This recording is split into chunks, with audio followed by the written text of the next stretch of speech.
അസ്സലാമു അലൈക്കും വറഹ്മത്തുള്ളാഹി വബറകാതുഹു. ആറ്റക്കോയ തങ്ങളുടെ വളർച്ചയും അനുദിനം അവിടേക്ക് ഒഴുകിയെത്തുന്ന ജനസാഗരവും പലരെയും അസ്വസ്ഥതപ്പെടുത്തുന്നുണ്ട്. അതിനുള്ള കാരണം എനിക്ക് മനസ്സിലാക്കാൻ സാധിക്കുന്നത്, കാട്ടുകള്ളന്മാരായ ഞങ്ങളിവിടുണ്ടായിരിക്കെ ഫാത്തിഹ പോലും നന്നായി ഓതാൻ അറിയില്ലെന്ന് സ്വയം പ്രഖ്യാപിക്കുന്ന ഒരാൾ എത്ര പെട്ടെന്നാണ് ഫേമസ് ആയിട്ടുള്ളത്. യൂട്യൂബിൽ നിന്നും ഞങ്ങൾ പ്രതിമാസം വാങ്ങിക്കുന്ന വരുമാനം വളരെ തുച്ഛമാണ്. അദ്ദേഹത്തിനു ലക്ഷങ്ങളും കോടികളുമൊക്കെയാണ് ലഭിക്കുന്നത്, മറ്റുള്ളവർ കൊടുക്കാൻ തയ്യാറായിട്ടും ഉള്ളത്. ചുരുക്കത്തിൽ അസൂയയിൽ നിന്നാണ് ഇതെല്ലാം ഉണ്ടായിത്തീരുന്നത്. അതിനിങ്ങനെ ഒരു ഇസ്ലാമിനെ ഇങ്ങനെ കരുവാക്കിക്കൊണ്ട് ഇങ്ങനെ ഭംഗി വാക്ക് പറയാം.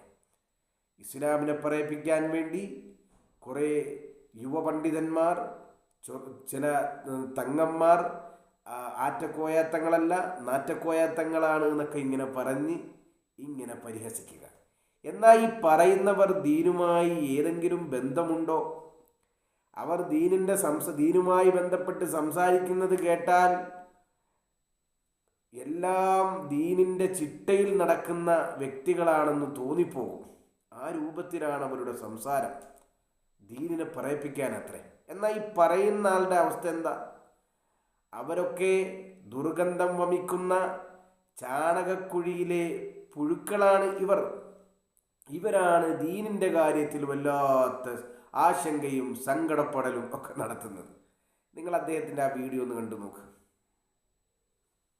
ചില മതപണ്ഡിതന്മാരെന്ന് ഇസ്ലാം മതത്തെ പറയിപ്പിക്കാനുണ്ടായിട്ടുള്ള ചില മതപണ്ഡിതന്മാരെന്ന് പറഞ്ഞു നടക്കുന്ന ചില ഊളകളും, അതുപോലെ തന്നെ സ്വയം പ്രഖ്യാപിത തങ്ങന്മാരും ഇപ്പം ഈ കൂണ് പോലെ മുളച്ചു പൊങ്ങുകയാണ് കേരളത്തിൽ പലയിടങ്ങളിലും. കഴിഞ്ഞ ദിവസം നമ്മൾ കരുനാപ്പള്ളിയിലെ ഒരു യുവ പണ്ഡിതന്റെ ഒരു വീഡിയോ നമ്മൾ ചെയ്തിട്ടുണ്ടായിരുന്നു.